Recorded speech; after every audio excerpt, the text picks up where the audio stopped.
everyone, and welcome back to the Ash Powered Gracie by podcast. Riverside FM. This week, I really want to talk about kind of going back to the idea of creating things and creating art and why we do that.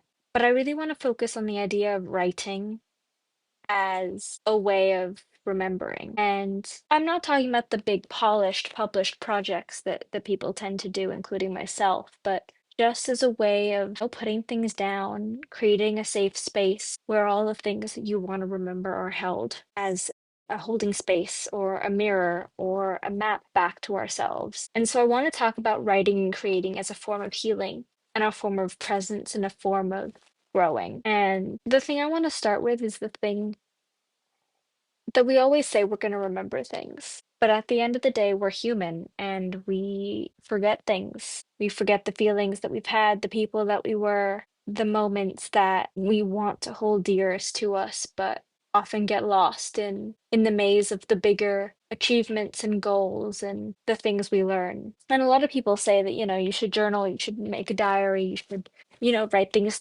down, and I've slowly learned the meaning in that and the importance of having these things that you can hold dear and you can come back to. And now I look back and I read old entries or look at old songs and understand of what happened and what I was doing at those times. And it reminds us of who we were, both in a way of cherishing that, but also understanding how far we've grown since those times. And I think it's also made me realize that it doesn't have to be a beautiful, polished thing in order for it to matter and be important. And so that's, I think, why I write and create things, whether that's music or plays or whatever it is I'm creating at the moment. And it's not always to share, it's just to put something down because sometimes my thoughts get tangled until I spill them somewhere. And because I want to remember the moments, the small things, the people I've met, the conversations we've had, the late nights, whatever that is. And a lot of people think you have to consider yourself a writer in order to write or a creator in order to create. And I'm telling you now that you really don't. You just have to want to hold on to the memories and let them hold on to you because that is the power of witnessing yourself and holding things dearly. And I think it's also a good way to keep it as a time capsule as well, to hold on to things that you cherish so that they don't disappear. The conversations you have with people that you don't want to forget because they changed you, and the moments when you realize that things will be okay, or maybe when you realize that they're not, and holding on to those so that you're able to remember and feel. And sometimes, as much as you want to talk about what's going on in your head with other people, maybe they just don't understand. Maybe the people that you're surrounding yourself with are just in a different place in life, in feeling, that no matter how many times you say it, they're not going to understand. And regardless, it's still in your head after all that. That's when you write things down, when you want to feel understood, but don't for some reason. When you put it down for yourself, treat the book like a friend, treat the journal like a pen pal, whatever that means to you, essentially. And I think that that's sometimes what I do, is I write until I feel like maybe someone gets it. Maybe I'm writing to my future self. Maybe she'll get it. Maybe I'm writing to the past. Maybe I'm writing to friends who I have yet to meet, who will hold me through these moments. Or maybe I'm just writing to myself now, in the present, because if no one understands, she will, because she's living through it. And that's the thing about life. Everyone has their own experiences, and you can never expect anyone to be living through the exact same things as you.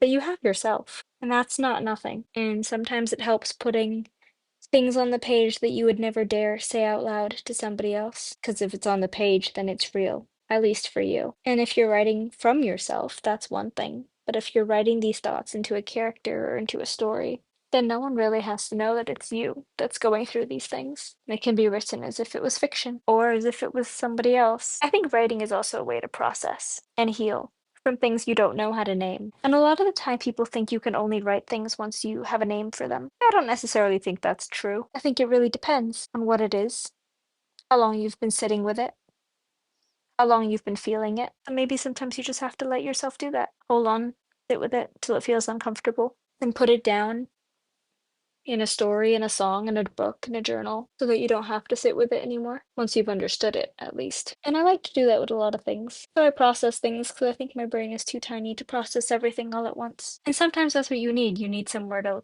put things down, you need someone to listen, and maybe the pages are something that can fill that void for you. I know they do for me sometimes, even when I wish it was another person. Writing things down in a book is often more helpful than keeping it to myself. And when you write, when you create, you start to notice more the little moments that are important to you because they're important to put down. The things that you decide you want to share, more about who you are as a person, what your values are, what you bring to the table. I think it lets us slow down and notice more because now that we're putting ourselves into another medium, we actually have to listen to what we're saying. And I think a lot of people don't do that. I think a lot of people don't listen to themselves and what they're saying. And sometimes the most profound thoughts are the ones that you come up with in your own head because all of the small moments and the lessons that you learn and the things that you cherish, that becomes who you are. And that will be your story. Writing isn't always easy. Creating isn't always easy. They don't always come in whenever you want them to. Sometimes they're bouts of inspiration, and sometimes it's dread of nothingness. And that's okay. Sometimes you're not ready to put things on the page yet or say them out loud. And that's also okay. You also don't have to know to be able to write. So I hope that you can take away that you're allowed to just start putting things down, putting things into projects, putting bits of your pieces of life into different mediums, and let those things hold you and let those things take care of you. So that's all for this week. I thank you for listening. And as always, don't forget, you are loved, you're amazing, and I thank you for being here.